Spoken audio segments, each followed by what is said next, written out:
Duke qenë se jam mama e 3 fëmijëve, fakti që kam një fëmijë me aftësi ndryshe do thotë që ky fëmija mua më merr kohë më shumë.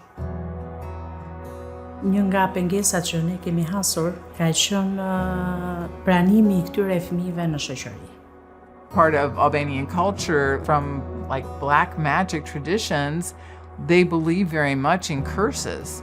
So when things happen to you, like having a child with special needs, you've been cursed. Ne ndihemi shumë të braktisura nga shteti, nga shoqëria, ndihemi të papërkrahur.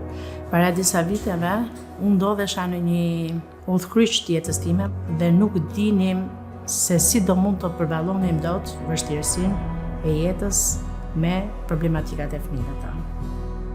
Në Shqipëri deri në vitet 90 nuk ishte ky besim, ishte I cënguar dhe brezi im vinte nga një kohë kur ne nuk dinim se çfarë ishte besimi në Zot.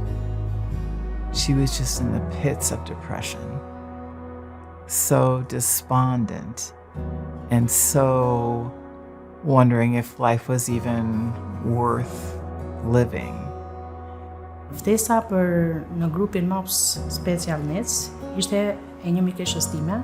Ajo na ftoi për të bërë bashkë një grup nënash tek grupi MOPS Special Needs. Ne gjetëm një frym, për ne ishte gjëja më e bukur, sepse në çdo takim ne kishim tema të veçanta dhe çdo grua sillte eksperiencën e vet. Dhe kjo ne na bëri që të mësonim shumë më shumë. Gjëja që mua më ka ndihmuar shumë tek grupi MOPS Special Needs ka qenë marrëdhënia ime që kisha me Verën dhe me Valin. Këto ishin dy figurat që unë I shikoja, I adhuroja për ato çfarë ato ishin dhe gjeta shumë gjëra nga vetja ime, që mbasi I kisha dhe unë, por nuk I dija. Albanian women are very, very reserved. You wouldn't think that to watch them like out on the street. They're very animated and expressive. But to give up how they're feeling about something that's very deep, like their faith, that's very hard for them. It's very interesting to watch them come and then over a period of time just take that slow turn and realize this is really good and I just don't want to fight it. Më kanë inkurajuar shumë me fjalët e tyre, me besimin e tyre dhe unë jam falenderuese gjatë gjithë jetës time për ato çfarë ato bën në ato momente kur ne ndiheshim të braktisur, të vetmuar, mund ta them, dhe marrëdhënia ime me këto dy mikesha fëmijat më ka ndihmuar shumë të dal nga ajo gjendje dhe për këtë jam falenderuese, sepse ishin personat e duhur në kohën e duhur, në një gjendje udhkryqit jetës time.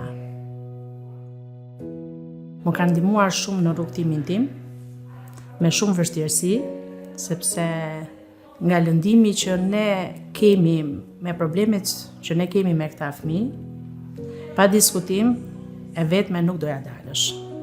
Dhe unë pata një përkraje të jashtëzakonshme, në shumë situata të ndryshme, kanë qenë krahu im I djathtë për çdo vështirësi që kam hasur gjatë këtyre viteve.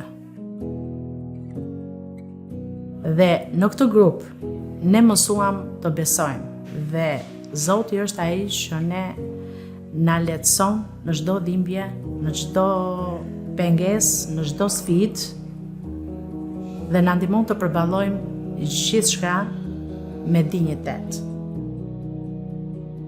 Zoti do për mua që unë të jem krahati mbiri gjithë jetën time. Ai do që unë të jem e fortë të përballoj çdo sfidë, çdo vështirësi me mirësi. Dhe Zotit unë për këtë jam falenderuese që më ka dhënë forcë, më ka dhënë mirësinë në shpirt. If you really believe God sees you and loves you, and that is living inside of you, then that equips you to be able to love in the most horrible of circumstances. And you can start to understand the truth of Scripture enough that his voice in your ears is going to be louder than the voices of shame, of judgment, of condemnation. Jemi bërë më të hapura, jemi bërë më të forta dhe padyshim besimi është ai që njeriu t'i jep forcë për të përballuar gjithçka. Ne përballojmë çdo sfidë, ne do përballojmë çdo vështirësi dhe jam e bindur që shoqëria do bëhet më e mirë. And now to think that it could be turned around so that even though we see our weaknesses, even though we see our challenges, we can be there to support each other. And even if the rest of our world doesn't change, we can bring change into our households and we can bring change into the next generation.